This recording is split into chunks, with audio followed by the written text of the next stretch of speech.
뭐요? 왜 왔어요, 왜? 초 필요하다고. Ever fall head over heels for a K-drama, only to have it totally flop by the finale? You start off with a perfect cast, a thrilling setup, and then, boom, absurd plot twists, messy writing, or an ending that leaves you yelling at the screen. Yep, we've been there. These are the latest K-dramas that started strong, and then completely lost us. First up, When the Stars Gossip. This high-profile K-drama was one of the most anticipated Korean series of 2025, thanks to its star-studded cast led by Lee Min-ho and Gong Hyo-jin, and its ambitious concept, a sci-fi romantic comedy set in space. With a record-breaking 50 billion won production budget, it marked Netflix's first attempt at a Korean space romance. The plot follows Dr. Gong Ryong, played by Lee Min-ho, an OB/GYN-turned-space tourist on a secret mission tied to human fertility experiments, and Commander Eve Kim, played by Gong Hyo-jin, a perfectionist Korean-American astronaut on her first command. Their professional tension gradually evolves into romance amidst high-stakes scientific experiments and emotional conflicts in zero gravity. With a fresh genre blend, global hype, and two of Korea's top-tier actors, expectations for When the Stars Gossip were through the roof. Fans were especially excited to see Lee Min-ho back in a romantic lead and Gong Hyo-jin doing what she does best, creating electric chemistry with her co-stars. So, what went wrong? Despite the promising setup, the show just didn't land. Viewers quickly pointed out the incoherent plot, lack of emotional pull, and a romance that felt oddly flat. Which is wild. How do you mess up the chemistry between Lee Min-ho and Gong Hyo-jin, two actors known for lighting up every pairing they're in? The pacing was all over the place. One minute it's quirky comedy, the next it's sudden tragedy, leaving viewers totally confused. By episode 7, ratings had dropped to a dismal 1.8%, making it the first TVN weekend drama in 6 years to dip below 2%. Ouch. And the fallout didn't stop there. This high-stakes flop even hit the business side, with entertainment giant CJ the TVN's parent company, and production powerhouse Studio Dragon both seeing their stock performance take a hit. Even the ending added to what otherwise is already failing project. The drama concluded with the character and female lead, Eve Kim, giving birth to a male child in space and passing away. Gong Ryong stayed behind to protect the child. Viewers expressed confusion over the dialogue once again as the protagonist ended the drama with his final words. The universe became both a grave and a womb. Fans were seriously confused and frustrated by When the Stars Gossip. They couldn't get over the weird dialogue, the strange space childbirth, and the sudden shift in tone. A lot of people felt like the show wasted both time and money, with some even calling it the biggest flop in the history of Korean dramas. Many were upset about how the female lead was treated, especially with such a bizarre ending. Basically, it seemed like a promising show that ended up being a letdown for a lot of viewers. Next up, When the Phone Rings. Yeon-seok plays Baek Sa-yeon, a rising politician stuck in a cold arranged marriage with Hong Hee-ju, a sign language interpreter played by Soo-bin. They've been living like strangers for 3 years, until Hee-ju gets kidnapped. Or so we think. In a wild twist, she turns out to be the one behind the ransom call.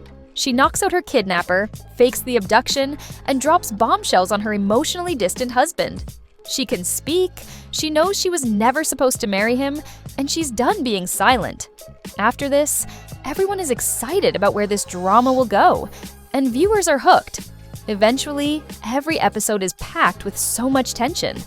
The jaw-dropping reveal that Hee-ju could speak despite her selective mutism, and that she was never meant to marry Se-yeon, but was a last-minute substitute for her runaway sister, was praised as a mind-bending and insane twist by fans. Fans were drawn to the fiery, emotionally charged chemistry between the leads, with their icy standoffs, subtle vulnerability, and growing tension. With fast-paced storytelling, cliffhangers, and standout performances, especially from Soo-bin and Yeon-seok, the show built an intense, addictive momentum that left audiences eagerly anticipating every episode. Unfortunately, When the Phone Rings started losing its spark after episode 6. What began with that jaw-dropping twist, Hee-ju impersonating her own kidnapper, quickly unraveled into a chaotic web of corporate conspiracies, fake deaths, and too many side characters, which diluted the core kidnapping mystery and romance. Fans were especially let down by how sloppily key twists were resolved. The kidnapper's motive ended up being a tired revenge cliché. Heeju's selective mutism, such a powerful character trait, was conveniently resolved off-screen, and the political subplots didn't sit well with a lot of viewers. Some even called them tone-deaf, with certain scenes coming off like barely disguised war or political propaganda.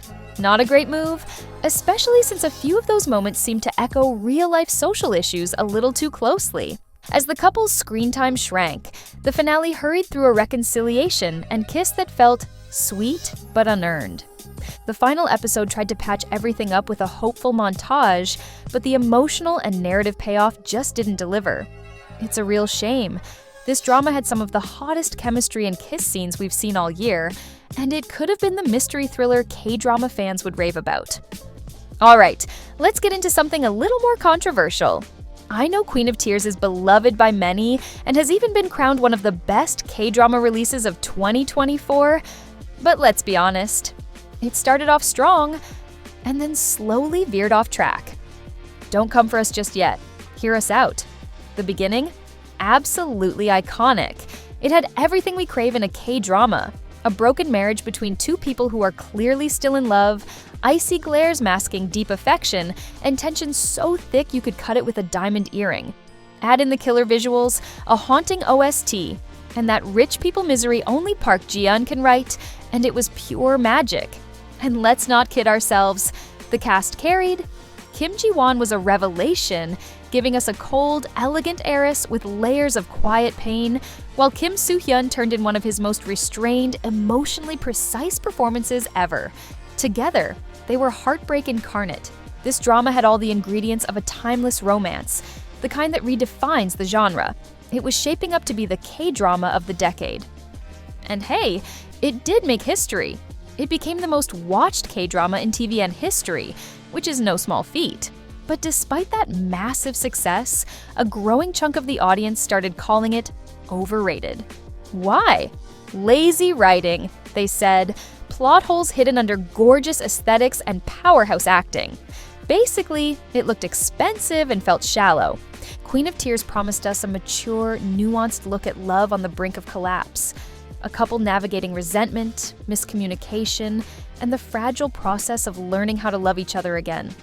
But instead, we got the holy trinity of overused K-drama tropes: terminal illness, memory loss, and near-death experiences as emotional bait towards the end. What could have been a grounded, delicate exploration of healing became a melodramatic roller coaster of murder plots, evil relatives, and conveniently timed amnesia. The emotional core, the raw intimacy between Hyunwoo and Haein, got buried beneath the chaos. And then there was that ending. Bittersweet? Sure. Tear-jerking? Absolutely. But skipping to old age and Haein's off-screen death, it felt rushed, like a last-minute grab for tears rather than a true resolution. Fans were left asking the real question: how did they make it work after the storm? We saw the crisis, but not the quiet rebuilding, the daily choosing of each other, the stuff real love stories are made of. And that, honestly, is the biggest heartbreak of all. Queen of Tears had the perfect setup to explore the emotional complexity of modern marriage, the unspoken hurts, the slow burn of forgiveness, the quiet rediscovery of intimacy. But instead of focusing on that, it got distracted by flashy twists, undercooked villains, and plot points that felt more like filler than substance. What could have been a raw, resonant portrait of love surviving life's storms ended up chasing shock value and melodrama. So yes, Queen of Tears won the ratings crown, but for a lot of viewers, it lost the emotional war. Next up, 25-21. And I know everyone can agree, this one had to be on the list. This highly anticipated K-drama kicked off strong with a relatable, nostalgic premise set during South Korea's 1998 financial crisis, capturing the bittersweet highs and lows of youth, dreams, love, and growing up. It follows Na Hee-do, a passionate high school fencing prodigy whose team is disbanded due to budget cuts, and Baek Yi-jin, the son of a once wealthy family now struggling to rebuild his life. When their paths cross, a slow-burning, emotionally layered bond begins to form, first through friendship, then something deeper. What made this drama shine was its emotional realism. Kim Tae-ri absolutely embodied Hee-do, fiery, awkward, determined, and Nam Joo-hyuk brought a quiet sincerity to Yi-jin, a young man trying to carry the weight of adult responsibilities too soon. Their chemistry? Off the charts. Not in a swoony fairy tale way, but in a raw, believable one that made every stolen glance and awkward hug feel meaningful. But then, the magic started to fade. What began as a poignant coming-of-age tale with heartfelt romance slowly unraveled into a story weighed down by missed opportunities, narrative detours, and an ending that left fans emotionally stranded. The early episodes were all about character-driven growth, but somewhere around episode 10, the drama shifted gears. Hee-do and Yi-jin's once electric dynamic took a back seat to repetitive career angst, dragged out fencing politics, and side plots that felt more like filler than emotional payoff. Instead of deepening their relationship, the show leaned into external conflicts, like Yi-jin's relentless work schedule, as excuses to push them apart. And that ending, after all the build-up, the laughs, the tears, the beautifully layered love story, they broke up. The show framed it as some kind of necessary step for growth, and just like that, we never saw them give it another shot. The narrative dangled future scenes in front of us. Hee-do's daughter reading her diary, those vague hints about Yi-jin's role in her life. But all those breadcrumbs led absolutely nowhere. The so-called twist wasn't romantic or poetic, it was just confusing. The heartbreak wasn't that they didn't end up together, it's that the show made us believe they would. It sold us a story about two soulmates weathering the storm, only to wrap it up with a life-goes-on shrug. For many fans, that felt like a betrayal. The message may have been realism, first loves don't always last, but the execution lacked emotional closure. Last on our list is more or less another controversial take, Crash Landing on You. From the get-go, this drama had everyone hooked with its wild yet oddly perfect premise. A South Korean chaebol heiress, Yoon-se-ri, played by Sun Ye-jin, gets swept up by a freak tornado while paragliding and literally crash lands in North Korea, where she meets the ever-serious but low-key soft-hearted Captain Ri Jong-hyuk, played by Soo-bin. The forbidden romance across the North-South Korean divide added just the right amount of tension, mystery, and emotional pull. And let's be real, the chemistry between Sun Ye-jin and Soo-bin was next level, and it even translated into real life. Beyond the main couple, the show had a stellar supporting cast. Captain Ri's squad of soldier bros and the nosy but lovable North Korean neighbors brought comedy, charm, and some of the most unexpectedly heartwarming moments. The drama also hit home emotionally, humanizing North Korean life in a way that felt fresh and respectful, especially for younger viewers who've only known division. But then came the finale. And here's where opinions started to split. After all the separation, sacrifices, and international tension, the much-awaited reunion finally happens. In Switzerland. Beautiful? Sure, but also bittersweet. Seri and Jong-hyuk can now meet for a few weeks each year, but they'll still live apart for the rest of their lives. Many fans were expecting a bigger, bolder ending. Maybe someone defects, maybe they find a loophole, something. Instead, we got what felt like a diplomatic middle ground. Realistic, yes, but emotionally frustrating. Some fans even pointed out that we didn't get to see much of their future together, just beautifully edited montages of their yearly dates, making the ending feel more like a dream than a conclusion. In the end, Crash Landing on You started off as a swoon-worthy, funny, and emotionally resonant drama that felt almost magical.